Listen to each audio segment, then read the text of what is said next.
అప్పుడు Jubilee hills దాటిన తర్వాత ఏముండేది కదా. అవును సార్. మేము అక్కడ వెంచర్ చేసాం శిల్పారామం పక్కనే. ఆ వెంచర్ చేసినప్పుడు జూబ్లీ ఎన్క్లేవ్ అని పేరు పెట్టి ఇట్లాగే మంచి రోడ్స్ ఇవన్నీ చాలా బాగా చేసాం. అది 98 బా.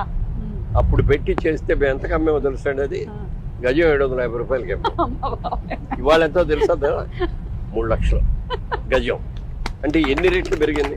లిటిగేషన్స్ లేకుండా ఉన్న ల్యాండ్ కొనుక్కోవాలి, ఆ ల్యాండ్లో చక్కగా డెవలప్మెంట్ చేస్తే లోపలికి వచ్చి చూసిన వాళ్ళు ఎవరైనా సరే వెనక్కి వెళ్ళలేదు. ఎప్పుడు కూడా గ్రోత్ అనేది